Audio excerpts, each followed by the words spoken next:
Born against the stream, it don't matter what race or creed or color. You love this land and you're my brother.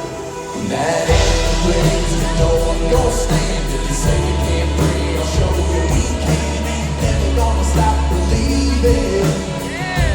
We were born for freedom. We're born for freedom.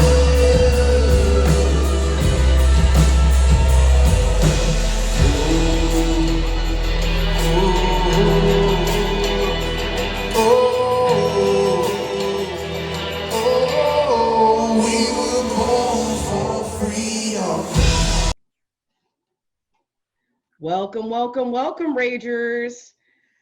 Ooh, you can't tell me that Auntie Jenny, you can't tell me that Auntie Jenny does not deliver, does not provide. I got a young man that has been so chased around, so kicked off of platforms, he can't even stay on. Man that I can't say that I've spent a lot of personal time with him, but I've spent enough personal time with him on and off a bus to know where his heart is and what he's sacrificed and what he has put into giving back to this country in the best way that he could, in the best way that he knew how.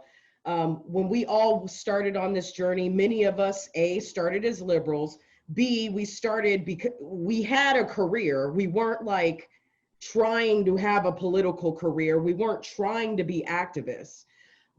A lot of us fell into this by accident.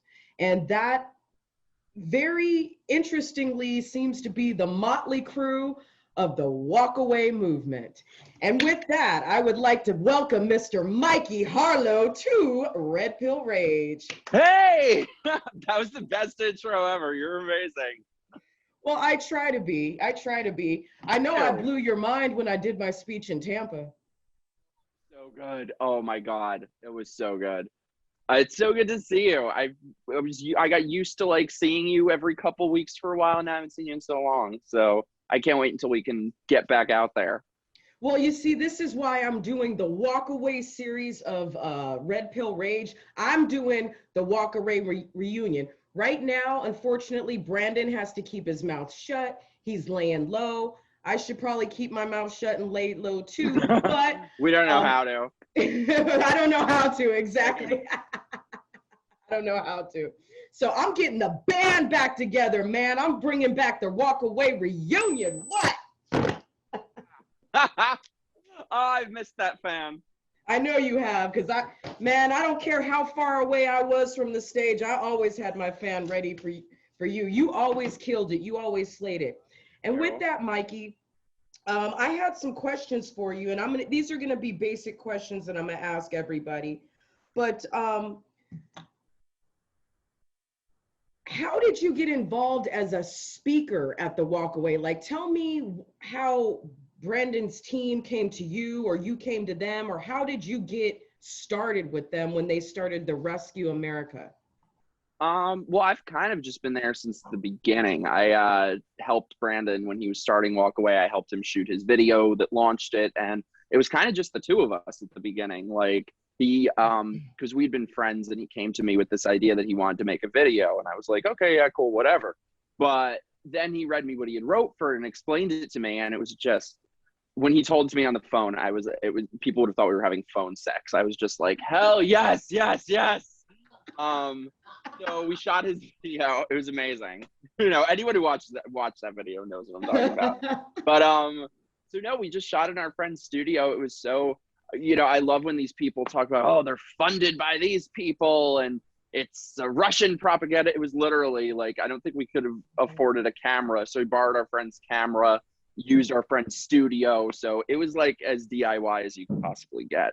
I'm sorry to interrupt you, but that's so funny that you bring that up, because I forgot that when, I don't know, maybe 2018, 19, when I first started looking at Walkaway videos, they did say you guys were Russian bots. Yes. I remember now. I just interrupt. You know what's funny? I've been back on Twitter for like a week, which is big mistake. But and I made the horrible mistake, you know, like being all narcissist and shit. So once I looked up my name on there, I hadn't been on Twitter for like 6 months. Big mistake. Like in one tweet, they're saying I'm funded by billionaires, and literally the next tweet, they're making fun of me because I had no heat in my apartment. I'm like, which one is it? But go ahead. I was just to say no though, but so yeah, I was sort of like the walk away midwife. But I personally though didn't like really get involved. I was still sort of iffy about it. So I don't know. I didn't personally get involved as much on the speaking public side of that until maybe like a year in or so. Okay. So yeah, that was when we did our first in New York, we did our LGBT town hall. So that was just something I couldn't pass up. So at that point, that became such this huge controversy, this whole bullshit that nobody, or at least I didn't expect. So at that point, it was like the toothpaste is out of the tube. There's no going back. Yeah. So it's exactly like you said, just fell into it. Yeah, I was, so, I mean, almost everyone knows, but I'm a chef. That's actually what I do professionally. I love it. And my story is very similar to everyone else's. I was just chugging along, kind of keeping my mouth shut, watching my country fall apart. And then there was a breaking point that I hit, and I started opening my mouth. I had already had a podcast about craft beer for 2 years, and it was pretty successful on iTunes, and everyone in the craft beer industry knew me. Food and beverage is my life. Restaurant work is my life. So now that I'm like now that I'm a political warrior, a deplorable warrior, I had no idea what to expect with it. I didn't know where it was going to go, how it was going to happen, but I'm glad that we're in this fight now. And I feel like the reason we're going to save this country is because we've been called against our own will sometimes. And we're going to talk about internal struggles in a little bit, but I want to ask you, when did you first realize that this country was coming into a civil war? Oh God. I mean, I actually think that I was probably one of those people who would have been like, oh, I don't know, civil war, whatever, until the past year or so. Now we see what's happening. And it's funny because with me, when I first started, you know, I was like most of us, I was a liberal, hardcore Democrat my whole life. And for me, a lot of the things that initially started waking me up to that were all the political correctness and all the censorship.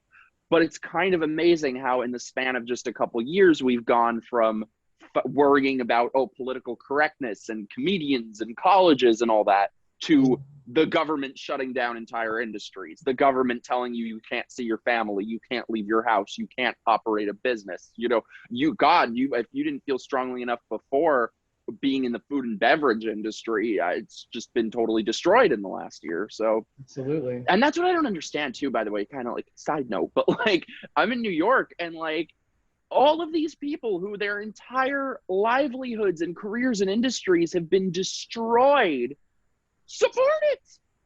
I know. Vote for it.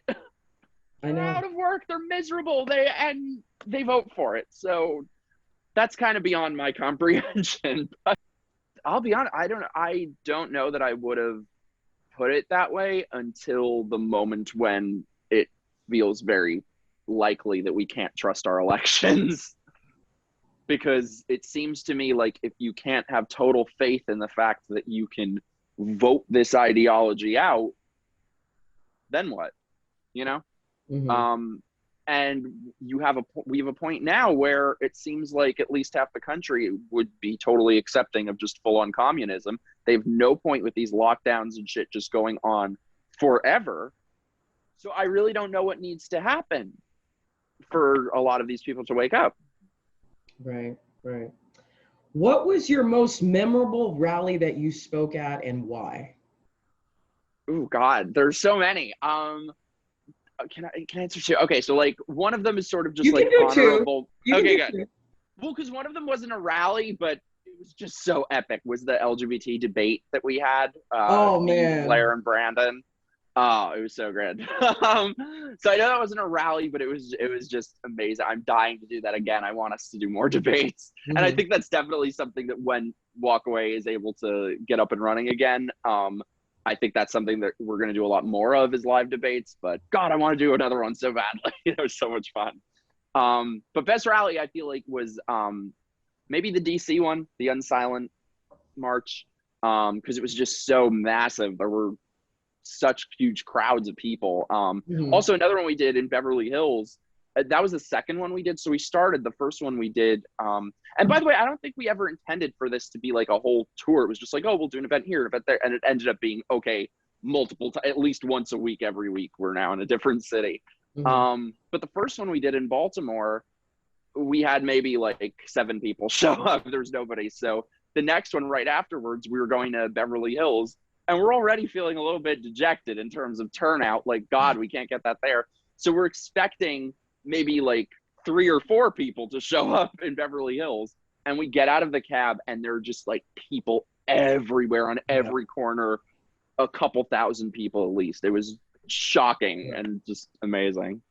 And you know, the Beverly Hills rally is the rally that put me on the map because Deanna Lorraine of InfoWars was there.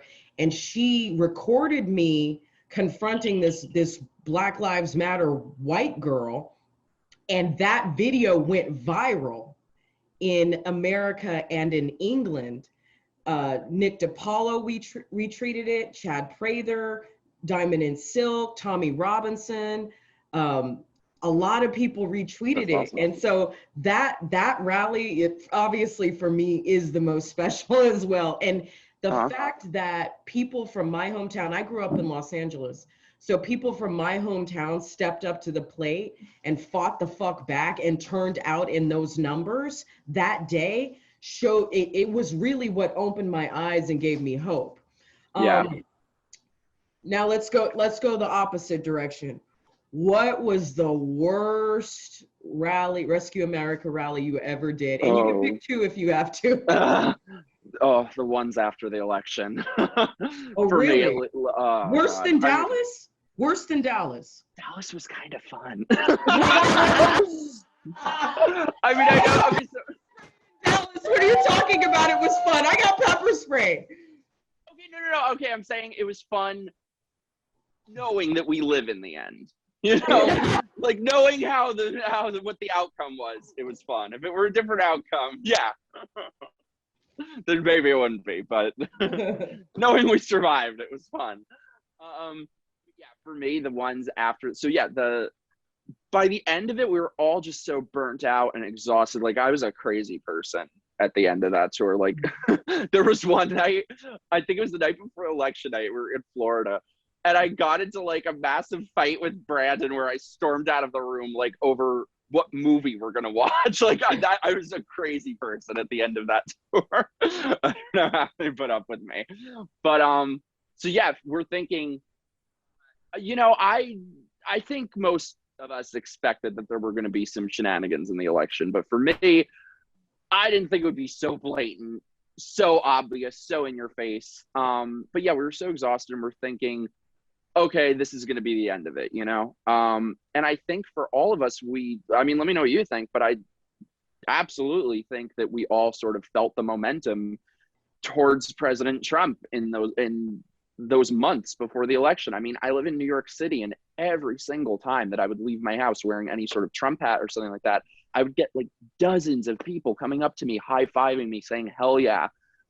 So we felt pretty good or at least I felt pretty good about his chances. I just could not imagine that anyone would vote for this dementia patient who is behind every war, every recession, every downturn to be president. But I think most of us, you know, for me at least, I would have so much rather it have just been a clear Biden landslide decided that night. I would much rather know that we could trust our electoral process, and I don't know that anymore. So anyway, though, to get back to what you're saying, we all sort of felt like we kind of have a responsibility to lead or speak or do whatever we can to, I don't know, try to reveal the truth about whatever the hell happened in the election. So yeah, we kept doing them for a while. It probably lasted another month or 2 or 3 months. And it was just kind of a really hopeless feeling that like, sort of wanting to have an impact, wanting to do something, but ultimately deep down knowing nothing I say is going to change this outcome, you know? So Well, that was really depressing. Okay, so speaking of depressing, and I said that we were going to get a little vulnerable here, just a little. Okay, I'm not going to be too intrusive. Yeah, let's do it, please. I'm an overshare. What are like the emotional highs of doing rallies, and what is the depressing, painful part of it that a lot of people on YouTube don't see? Where to begin? You know, even for people who don't do this as actively as we do, anyone who has walked away, everyone knows that there's a price that you pay. And the louder you are, the steeper the price is, you know, just in terms of everyone having an opinion about you, people who don't know you immediately judging you, people hating you who you want to like you, you know? But yeah, I don't know. I think definitely like the people that you meet, and especially, you know, after the election, feeling sort of downtrodden, like I spent a year of my life doing this for nothing. It kind of felt like at times, but the most amazing part is having people coming up to you saying that what you say and what you do means something to them, and getting to meet amazing people like you and travel and like have pool parties with your friends. It's great. And then like here's the vulnerable part. What are like the depressing, the draining, the emotionally devastating parts of this type of life, this type of work? Everything else. For me, you know, it's been really hard. Like when I walked away from the left, I lost everything. I lost every friend I'd ever had in my life, any sort of connection to my old work, anything. But I think now it's sort of, and even like, you know, just, I don't know, it feels at times like you'll never be able to live a normal life, that no matter where you go, I've had it happen so many times that like I'll meet some guy that I really like and he likes me too, and then he Googles my number or something and finds out who I am, and then that's done. But at this point, I sort of almost wish that that's all it was, because for the past couple months or so, it's been such a struggle to even read the news. Everything just feels so dark and depressing, and how bad things are and how people don't seem to care. You know, people with these lockdowns and everything, it's like I keep asking the people who support it and the masks and all this bullshit, how much longer are you cool with this? Another year, 2 years, 3 years, forever? Exactly. And however long, they don't care. It's shocking to me. But yeah, I think another thing too is you sort of have to learn to weed through the good people and the ones who suck, because in this field you do encounter a lot of really fake, really toxic people. Not just on the left either, because there are plenty of people who just see this as like a career opportunity or whatever. So I think it's sort of about sticking with the true people like you, like people who are genuine and sincere. Oh, I love you. I love you. I love you. Is there anything else you wanted to say in terms, and this is our theme, is there anything else you wanted to say in terms of the difference in the rallies before and after the election? God, I mean, I think after the election, everyone was sort of hoping something, which I wanted to say, but just feeling so powerless. And and by the way, I do think that that's sort of what led to the January 6th shit. Not that I'm saying I condone what happened, but I mean, when you feel like you can't trust your elections, when you're not being heard, when you're not being listened to, and obviously this doesn't, I'm not talking about any of the violent parts, because obviously, you know, anyone who is violent deserves to be locked up. But, you know, when we've had entire cities burned down for the last year, people have lost everything, lost their lives, lost their careers, everything. entire cities burned, and I'm supposed to care about a couple broken windows? No, I'm sorry, I don't care. And it's just so funny because for a year it's been the powerless being attacked, from BLM, from Antifa, from having small businesses burnt down. But the moment that the powerful in Congress have to feel 1/100th of that for an afternoon, then it's the darkest day in American history. It's the insurrection. The insurrection. God. Uh-huh. Where do you see the future? And okay, all right, let me preface this. Okay, so I do a show now. Every now and then I'll do a show called Red Pill TMZ. And I'm gonna spill the tea, okay? So I don't want to get too gossipy, but man, has the conservatives, they are just eating each other the same way that the left is, and it's starting to piss me the fuck off. And I don't know, I didn't go to CPAC, but I don't know what happened after CPAC, because Brandon Tatum's coming for Brandon Straka. He's coming for Shamika Michelle. JBL, Jesse Lee Peterson is coming for Shamika.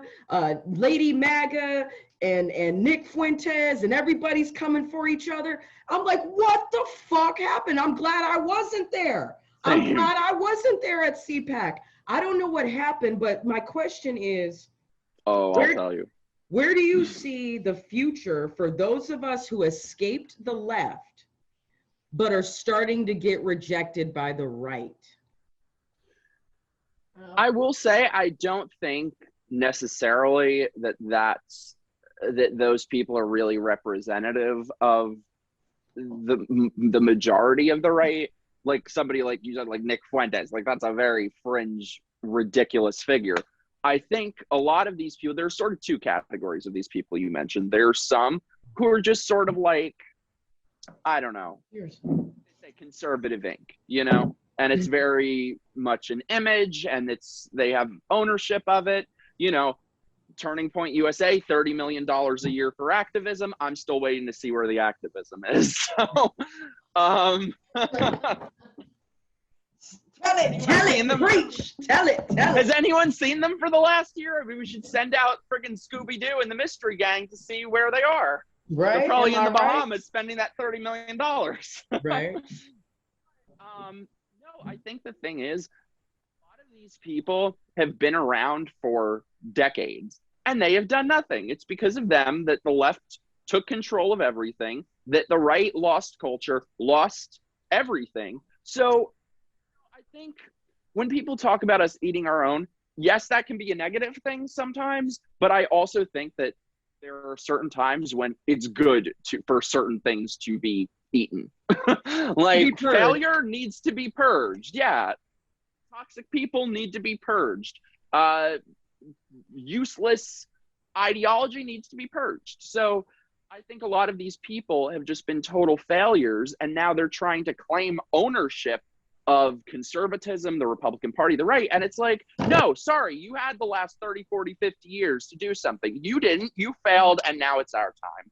Hey! That's a beautiful answer. And you know what? I like that answer a lot. Now, my last question to you, name at least one action item that you would like the Patriots to execute in order to help save this country. Speak up.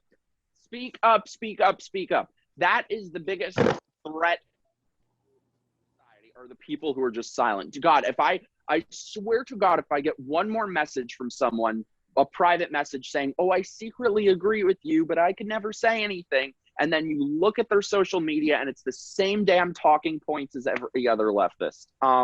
You know, back like 30, 40 years ago, there was something that Harvey Milk said, and this was when everyone basically hated gay people, that they asked him the same thing you did. What can people do to change that? And he said, come out. Just come out. Because if every gay person were to come out, there would be so many. They would have, you know, every gay person would have a friend, a family member, a loved one, that there would be no way for discrimination to exist. And that's what we're experiencing now. This, as everyone always says, the silent majority needs to be unsilent. So come out, speak your mind. I feel like by going along with the left on everything, by staying silent, you're co-signing the idea that there's something nefarious about not being a radical leftist, and there isn't. So the best thing you can do is to speak up and just work on an individual level, change one person's mind. If each of us does that, yeah, one at a time. One at a time. That's right. That's right. And the thing is, keep being you. You know, like, I'm a chef. I love beer. I'm a party girl. That is never changed about me. I'm the same person now that I was back then. And that is the energy, the personality, the charm, the warmth, the friendliness, the kindness that people are looking for. Be that light, be that magnet. And when you do stand up for Donald Trump, or when you do stand up for conservative values, when you do stand up for free speech, when you do spit facts about the gay shit, the black shit, the Muslim shit, people will listen to you. Guess what? Because they like you. And we need to get back to being who we are so we can be in a sphere of influence. You know what I mean? And there are people, so like before I went viral because of Walk Away Beverly Hills and Deanna Lorraine, before that happened, I had turned my beer podcast Instagram into the infant version of Red Pill Rage. And there are a lot of people to this day who let me know, that are still with me from the food and beverage industry, who were total liberals. But because they trusted me and they knew me, they liked me, I had a rapport with them. When I started saying things that maybe didn't sound comfortable to them, when I started speaking truth, when I started saying some things that were kind of harsh, guess what? When everyone else, 97% of people hated me, but that 3% stuck with me. Because they say, I know Jenny, and I know Jenny's not a liar. I know Jenny's not fake. I know Jenny works hard. I know Jenny is articulate. I know Jenny is cool and friendly and nice and gets along with everybody. So if she's saying a certain thing, maybe we got to listen. And that's what we all need to do. That's part of the action item too, is you got to be willing to lose it all, but the 2 or 3 or 4 that you save is going to make it worth it, because we're saving them from that lack of confidence. We're bringing them. That's the one thing about Walk Away that I loved. It brought people out of that stagnation, and it brought people out of that identity politics, because we got the gays, we got the trannies, we got everybody. We got black, we got white, we got over the border, we got Colombian, we got people who are running as it should be. We got people who are running for seats. We got chefs. We got a hairdresser. We got all these misfits, and we're all exactly misfits, but we're the coolest kids on the block. Yes. And that's why people want to hang out with us. So we got to use that love. We got to use that love to speak the truth. And anyway, that's another thing I would say to people is, don't feel like you ever have to conform or fit into this narrow-minded image of conservatism that some people have. Just be yourself. Like you're bedazzled right now. And I haven't even showered after the gym. I didn't want to show you my hair. Mine's wrecked too. So you know what I mean? We're doing it anyway. We're speaking out anyway. Mikey, so I know that you are super shadow banned, but give us your Gab, your Parlo, your Twitter, your whatever else you got. Didn't Gab go down the toilet? Or didn't they all go down the toilet? Because somebody told me something about Gab that there was a security breach or something. So I don't know. I'm not on Gab, and Parler. Fuck Parler. Thank you. Yeah. I'm back on Twitter. I was banned from Twitter. I'm the most banned person ever on Twitter. I think I have the title. So I had to just start from scratch. So I have like 7 followers. So please follow me on Twitter and like validate my life or something. My Twitter is not Mike Harlow. And I'm on Instagram at Sleepy Harlow. So come find me. Okay. Well, thank you so much for your time. I love you. You got to come hang out with me. Okay. So what state do you live in? New York. I know. Okay, maybe I'll come to you. Okay, we'll work it out. Any last words of encouragement to the Patriots? Just don't give up. I know everything sucks right now, but this too shall pass. It's only temporary. You just have to not get dejected and not get discouraged, which is much easier said than done. But fake it till you make it. At least pretend not to feel dejected by everything, and then maybe at some point you won't.